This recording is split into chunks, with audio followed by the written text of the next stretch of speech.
Madame Boukala. Oui, merci. Rendre un avis sur le PLUI et le PADD, c'est un exercice qui est déjà complexe, je devrais dire un exercice d'humilité. Là, à cette heure-ci, ça devient un exercice qui est un petit peu redoutable, tout que je suis un petit peu enrhumée, donc pardonnez-moi. Je dis cela en préambule parce qu'en fait, c'est sûr que les enjeux, ils sont très complexes, les parties prenantes sont nombreuses, et chez tout élu, on ne peut pas non plus être d'accord avec l'intégralité du document. En fait, les PLU, c'est comme les SCOT, comme les STRADET, a des enjeux différents sur des territoires différents, plus ou moins étendus. C'est toujours le fruit de compromis.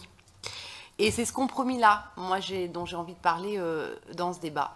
Le compromis, moi, je ne l'entends pas comme des compromissions.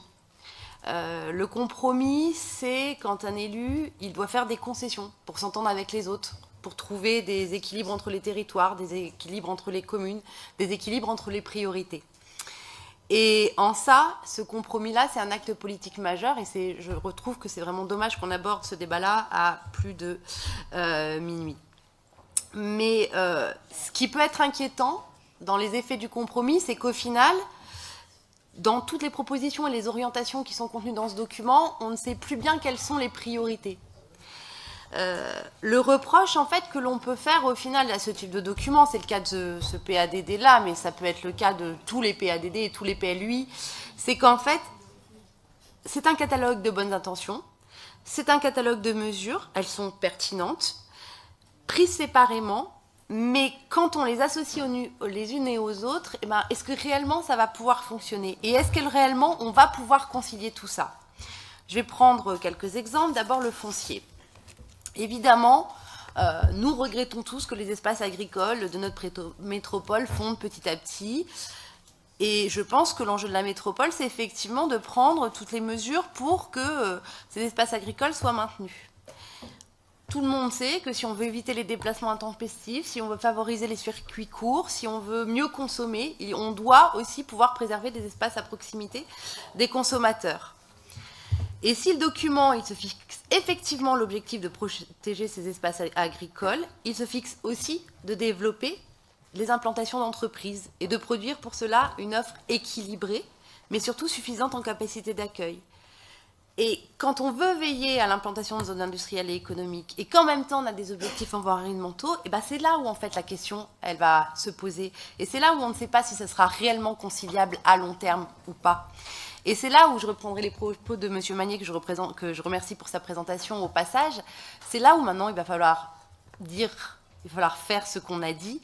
Et c'est bien dans les politiques qui vont être mises en place qu'on verra si on arrive à atteindre ces objectifs-là.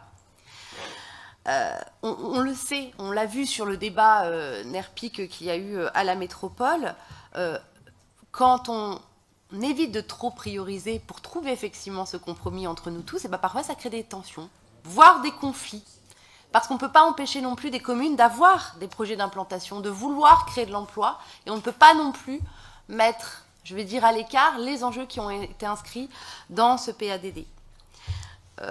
Je veux saluer une préoccupation majeure qui est dans ce document, c'est celle de donner à chacun une chance de s'épanouir, de disposer d'équipements, de services performants et de proximité dans notre métropole.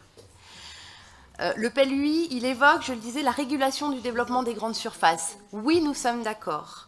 Mais du coup, au-delà de ce qui est inscrit dans ces textes, comment allons-nous le faire et comment pouvons-nous aussi empêcher de nouvelles communes d'avoir de nouveaux projets? Il est important que demain, on puisse tous avoir à côté de chez nous un authentique boucher, un artisan boulanger, un artisan coiffeur, et en même temps, garantir le développement économique de notre territoire et de l'emploi, ça doit être aussi une priorité. Et en ça, en fait, le texte, il ne répond pas. J'évoquais le droit des citoyens à disposer de services performants. Cette préoccupation, elle vaut pour les commerces, mais elle vaut aussi pour un service qui traduit à lui seul le caractère insupportable des inégalités, c'est l'accès aujourd'hui en couverture en fibre optique. L'objectif dans le territoire est que tout le monde bénéficie de la fibre optique et donc de la 4G d'ici 2022. C'est un objectif qui est essentiel tant pour les particuliers que pour les entreprises. C'est un objectif à tenir parce que, en fait, aujourd'hui, un territoire qui n'est pas équipé en numérique, ça freine l'implantation de nouveaux habitants, ça freine l'implantation d'entreprises, ça freine l'implantation de médecins, et je suis sûre que demain, ça freinera aussi le maintien des services publics dans la proximité. Donc ce sont des enjeux qui sont importants. On a parlé tout à l'heure des déplacements, vous l'avez évoqué. L'accès à la ville-centre, on sait aujourd'hui, est quelque chose de compliqué dans notre métropole. Nous le savons, c'est une question de santé publique. Mais je crois que nous, il faut qu'on pose quand même quelque chose sur la table. C'est que ceux qui prennent leur voiture aujourd'hui, ce sont bien souvent ceux qui n'ont pas d'autre solution, ceux qui ne peuvent pas faire autrement. Je pense aux personnes qui ont des horaires décalés, je pense aux personnes qui ont des horaires atypiques, je pense aux personnes qui vivent en périphérie. On ne peut pas tous avoir, même si les transports en commun sont plutôt efficaces dans notre métropole et que nous sommes plutôt tous bien desservis, on ne peut pas non plus tous avoir un arrêt de bus ou un arrêt de tram en bas de chez nous. Et nous, en tant qu'élus, je crois que notre responsabilité, c'est d'offrir tous ces services et d'offrir des alternatives à ces personnes-là. Je parlais tout à l'heure de services performants. Je vais y revenir juste un moment sur le logement. Là encore, le document fait état de préoccupations qui sont tout à fait pertinentes, visant à la fois à développer une offre nouvelle et à réhabiliter des logements existants.